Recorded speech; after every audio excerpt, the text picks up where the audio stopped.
नमस्कार दोस्तों, आपका स्वागत है शिव कृपा एस्ट्रो चैनल में। आज मैं आपको एक ऐसी धार्मिक यात्रा की कहानी सुनाने जा रही हूँ जो करोड़ों भक्तों के दिल से जुड़ी है। कावड़ यात्रा। हर साल सावन के महीने में लाखों शिव भक्त कावड़ उठाकर जल लेने निकलते हैं। चारों तरफ हर हर महादेव की गूंज होती है।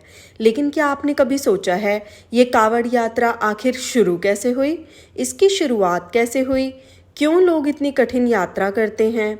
आज हम यही जानेंगे, कावड़ यात्रा का इतिहास, इसकी शुरुआत और इसका महत्व।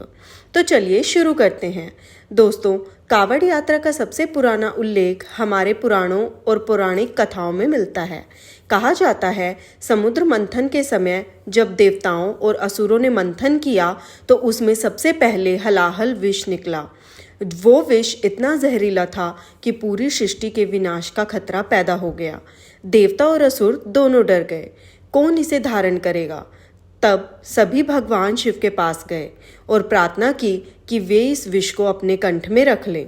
शिवजी ने करुणा दिखाते हुए वो विष भी पी लिया और उसे अपने कंठ में रोक लिया। इससे उनका गला नीला हो गया और उन्हें नीलकंठ कहा जाने लगा। लेकिन वो विष इतना तेज था कि उनके शरीर में जलन होने लगी। तब सभी देवता और ऋषि मुनि उन्हें शांत करने के लिए गंगा जल और शीतल जल अर्पित करने लगे। यहीं से शुरू हुई भगवान शिव को जल अर्पित करने की परंपरा। यानी सबसे पहले कावड़ यात्रा उन देवताओं और ऋषियों ने ही की थी जब वे गंगा जल लाकर शिवलिंग पर चढ़ाते थे। एक और कथा भी प्रचलित है। त्रेता युग में राजा दशरथ के पुत्र श्री राम भी कावड़ लेकर गंगा जल भरने गए थे और शिवलिंग का अभिषेक किया था। कहा जाता है उन्होंने अपने नगर अयोध्या के पास शिवलिंग स्थापित किया और गंगा जल से उसका अभिषेक किया। तब से कावड़ यात्रा सिर्फ एक परंपरा नहीं बल्कि भक्ति का प्रमाण बन गई। दोस्तों, कावड़ का अर्थ भी बड़ा सुंदर है। ये दो बांस या लकड़ी के हिस्सों से बनी होती है जो बीच में रस्सी से जुड़ी रहती है। दोनों सिरों पर जल के कलश या मटके टांगे जाते हैं। कावड़ लेकर चलना अपने जीवन के बोझ को भगवान के चरणों में अर्पित करने जैसा माना जाता है। एक भक्त कहता है, हे भोलेनाथ, ये बोझ मैंने उठाया लेकिन असली बोझ तो तुम्हारा नाम लेकर उतर जाता है। अब बात करते हैं कावड़ यात्रा के महत्व की। सावन का महीना शिवजी को बहुत प्रिय है। इस महीने में शिवजी बहुत जल्दी प्रसन्न हो जाते हैं। कावड़ यात्रा में भक्त सैकड़ों किलोमीटर पैदल चलते हैं, कठिनाइयां सहते हैं, लेकिन उनके चेहरे पर मुस्कान होती है। उनकी जुबान पर सिर्फ एक नाम, बोल बम या हर हर महादेव होता है। ये यात्रा उनके मन, शरीर और आत्मा को शुद्ध करती है। कावड़ यात्रा को संकल्प यात्रा भी कहा जाता है। भक्त संकल्प लेते हैं कि गंगा जल लेकर आएंगे और अपने शिवलिंग पर चढ़ाएंगे। इससे उनकी मनोकामनाएं पूर्ण होती हैं, रोग दूर होते हैं, दुख दूर होते हैं, घर में सुख शांति और समृद्धि आती है। अब एक और दिलचस्प बात बताती हूँ। कावड़ यात्रा में गंगा जल लेने के बाद भक्त उसे शिवलिंग पर चढ़ाने तक जमीन पर नहीं रखते। क्यों? क्योंकि वो जल अब पवित्र हो गया है। वो भगवान के अभिषेक के लिए है। कहते हैं जो भक्त कावड़ में गंगा जल लेकर जमीन पर न रखे और उसे सीधे शिवलिंग पर चढ़ाए, उसकी सारी मनोकामनाएं पूरी होती हैं। कई लोग पूछते हैं ये कावड़ यात्रा कब से इतनी विशाल हो गई?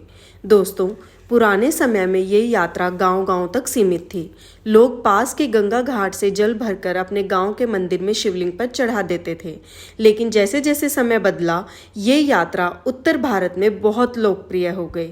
आज उत्तर प्रदेश, हरियाणा, बिहार, झारखंड, राजस्थान और दिल्ली से लाखों शिव भक्त हर साल हरिद्वार, गंगोत्री और अन्य तीर्थों में गंगा जल लेने जाते हैं। फिर पैदल, बाइक से या ट्रक से किसी भी तरह लौटकर अपने अपने शिवालय में अभिषेक करते हैं। सावन में तो मानो हरिद्वार, गंगा तट और हाईवे एकदम भक्तिमय हो जाते हैं। चारों तरफ केसरिया वस्त्र में भक्त, बोल बम के जयकारे, ढोल नगाड़े, भजन, ये नज़ारा देखने लायक होता है। कावड़ यात्रा केवल धर्म या आस्था नहीं है, ये अनुशासन और एकता की मिसाल भी है। कावड़ियों के लिए रास्ते में विश्राम स्थल बनाए जाते हैं। लोग उन्हें मुफ्त भोजन, पानी, दवा और अन्य सुविधाएं देते हैं। ये सेवा भावना देखकर दिल खुश हो जाता है। हर धर्म, हर जाति के लोग कावड़ियों की सेवा करते हैं। ये अपने आप में भारत की संस्कृति और भाईचारे का प्रतीक है। कावड़ यात्रा में कुछ नियम भी होते हैं।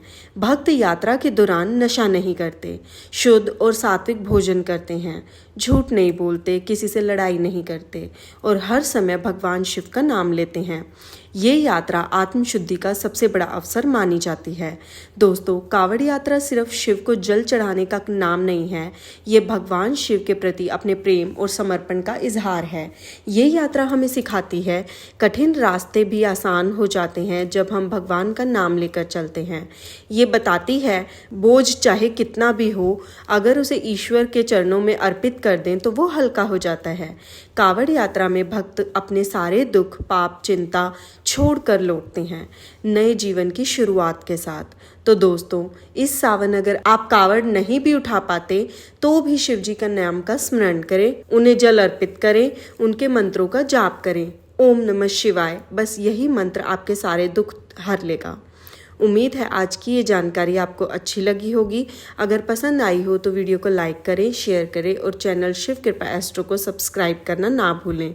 कमेंट में ज़रूर बताएं क्या आपने कभी कावड़ यात्रा की है या क्या आप करने की सोच रहे हैं। शिव कृपा आप पर बनी रहे। हर हर महादेव।